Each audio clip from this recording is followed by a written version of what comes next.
If you want to show someone that you love them, well, you have to make them Steph's love cake. Oh, how lovely. It's the perfect Valentine's or birthday cake, isn't it? But it's super simple. Great. Another one of my one bowl treaties. Yes, you've got a whole chapter on one bowl cooking, which is just so popular. I know, and no machines, which is great. This recipe is actually naturally gluten-free, which is awesome. Yep. So we've got almond meal, and to that we are going to add some sugar. Okay. Because what's love without sugar, right? Lots of sugar too. Yes, lots of sugar. So we have some brown sugar for that lovely caramelly taste. Yes. And we've got some caster sugar. Great. To this, we're going to add some melted butter.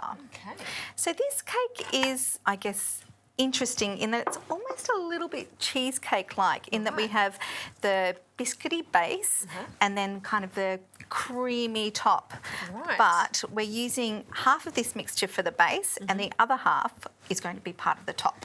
And you're not baking it separately, it all gets baked together? No, it all gets baked together. So Very you nice. have to put half of this into our tray once I've mixed this through. Okay, so we've just got a springform tin Yeah, here. you really need a springform tin for this one. Yep. Otherwise, it's a little bit tricky to get out. Okay. So then we just guesstimate because, you know, it's not an exact science, this one. I just want you to push that really nice and hard down into the bottom.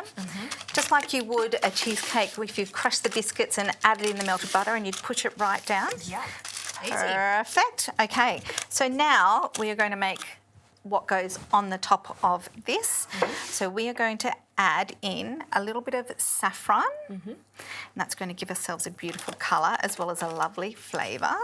It's Persian style, right? It is Persian style. So what makes it, I guess, Persian-ish is we've got two different flavourings. We've got some rosewater and we've got some beautiful cardamom, and both really fragrant flavours, really florally, as well as the saffron. Absolutely. And then to this, Juzzy, I am going to get you, please, to add in the eggs and the yoghurt for me. Okay, 2 eggs. 2 eggs, a little bit of a break up. Yep. Lovely. And in with the yoghurt for me. Okay, so just Greek style plain yoghurt. Plain, unsweetened yoghurt. There's obviously enough sugar in there already. Now, if you're not a fan of rosewater, you can sub out that rosewater and put in orange zest or some orange blossom syrup. Fantastic. Yeah. I mean, even something as simple as lemon zest could make this such a delicious combination. Delicious. All right, so now we've got this. We're going to just pour this over the top of our lovely biscuity base. So you can see why this is a little bit cheesecake-like. So you've got the two different textures here. And it's just clever baking too, with the idea of using just the one bowl, having that base with the same ingredients that you're going to use for the second layer. So yeah, it works nicely. All we're going to do is pop this in the oven, 160 degrees, about 45 minutes, and you'll see it's lovely and set. And it gets this beautiful brown caramelisy colour around the outside, which is my favourite bit. Sounds good.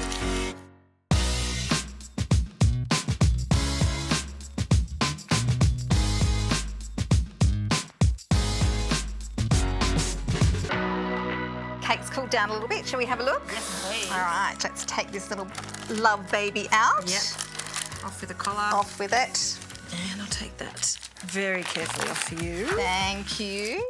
Now, can you have a look at that beautiful caramelisation around the edge? Yes. And can you see the two layers kind of at the bottom? You see the layer at the bottom, a layer at the top. So you've got all these different beautiful textures throughout this cake, which is lovely. Very nice. So shall we put it on our plate? I'll let you do that so I don't break it. Thank you. Thanks, make me do the dirty work. Lovely. All right, so now, shall we make it look pretty? Yes. Okay, could you just cut up some of those beautiful figs for me? Maybe some in half and some in quarters.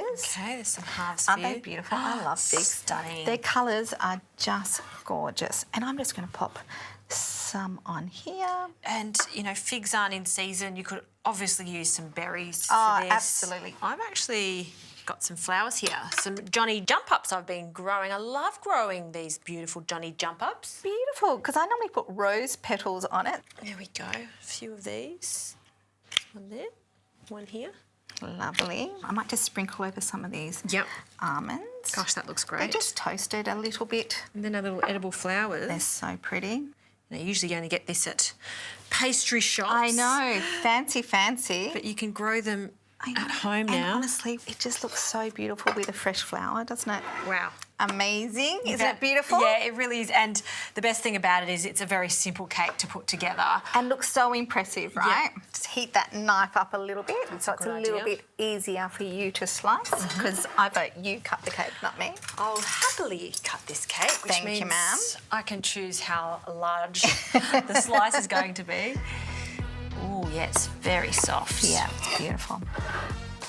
Oh, it's cutting really nicely, Yeah. isn't it? Beautiful. Excellent. Oh, wow, look at that. Yum. You can definitely see the 2 layers Yeah, there. absolutely. Little saffron strand there as well. You first. Thank you. If I must. Thank you. Yum. I love the crunchiness and the smoothness together. Delicious. It's exactly how you described it, a bit like a cheesecake, crunchy on the bottom and then creamy on the centre. Do you feel loved? Oh, Steph, I feel so loved by you because you've made me this delicious cake. It is a serious standout, and the fact that you've been able to make this just in one bowl. Always one bowl. One bowl, one day. Thank you so much. You're welcome.